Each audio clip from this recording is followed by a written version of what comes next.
Ուկրաինայի ճակատը փլուզելու համար ընդամենը 2 բան է պետք։ Այդ մասին հայտնել է Ռուսաստանի սպաներ կազմակերպության վարչության նախագահ Պահեստազորի փոխգնդապետ Ռոման Շկուրլատովը։ Առաջինը Ուկրաինայի զինված ուժերի ամբողջական անջատումն է ամերիկյան արտադրության Starlink արագ ինտերնետից։ Երկրորդը Պենտագոնի կողմից հետախուզական տվյալների փոխանակման դադարեցումը։ Այս երկու բաղադրիչները մեզ լիովին կբավականեցնեն, որպեսզի կես տարվա ընթացքում մենք ընդմիշտ փակենք ուկրաինական հարցը, հայտարարել է Շկուրլատովը։ Նա ցանկացած բանակցային գործընթացի խափանում անվանել է նպատակ, որն իր առջև դրել է Կիևը։ Սակայն, ըստ փորձագետի, դժվար է խոսել ինչ-որ պայմանավորվածությունների տապալման մասին, քանի որ ոչ մի պաշտոնական պայմանավորվածություն չի եղել։ Եվ նույնիսկ էներգետիկային հարվածների մոնատորիումի վերաբերյալ բանավոր կերպով ձեռք բերված պայմանավորվածությունները ուկրաինական կողմը լկտիաբար անտեսում է։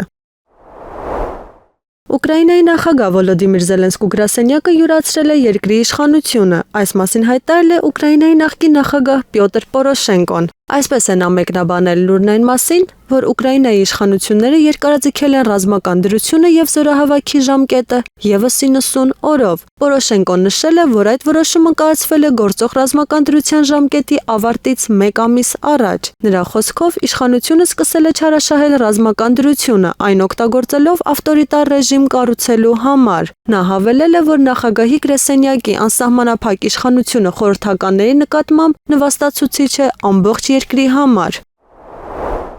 ԱՄՆ-ի եւ Իրանի միջև ցանկացած գործարք պետք է պայմաններ ներառի ուրանի հարստացման իրանական ծրագրի դադարեցման եւ զանգվածային ոչնչացման զենքի ստեղծման համար։ Այս մասին հայտարարել է ԱՄՆ նախագահի Մերձավոր Արևելքի հարցերով հատուկ բանագնաց Սթիվ Ուիթքոֆը։ Իրանի հետ գործարքը կկնքվի միայն այն դեպքում, եթե դա լինի ԱՄՆ նախագահ Դոնալդ Թրամփի հովանու ներքո։ Ցանկացած վերջնական համաձայնագիր պետք է սահմանվի Մերձավոր Արևելքում խաղաղության, կայունության եւ բարգավաճման համար։ Իսկ դա նշանակում է, որ Իրանը պետք է դադարեցնի եւ վերացնի միջուկային հարստացման եւ զանգվածային ոչնչացման զենքի ստեղծման իր ծրագիրը, ասել է Ուիթքոֆը։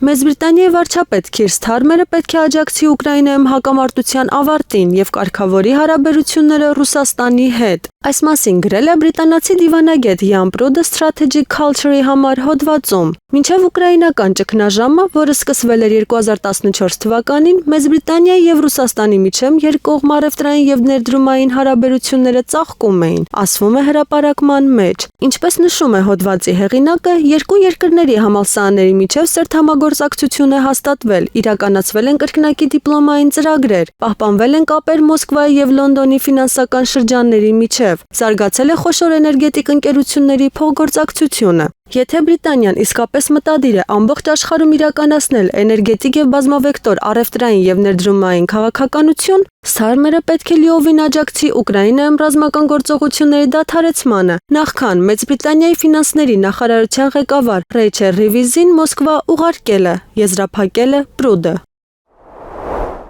Միացյալ Նահանգները Իրանի հետ միջուկային համաձայնագրի շուրջ բանակցությունների շրջանակում Թեհրանին առաջարկել է բարձր հարստացված ուրանի իր պաշարները փոխանցել երրորդ երկրի, օրինակ Ռուսաստանին։ Այս մասին հայտնել է Guardian-ը։ Թերթը նշում է Ռուսաստանը որպես հնարավոր երկիր, որին Թեհրանը կարող է փոխանցել ուրանի իր պաշարները, սակայն հոդվածում չի նշվում, թե արդյոք այդ տարբերակը բարձրացվել է բանակցությունների ընթացքում, թե դա ընդամենը ակնհայտ տարբերակներից մեկն է։ Կրեմլը հրաժարվել է մեկնաբանել այս հաղորդագրությունները։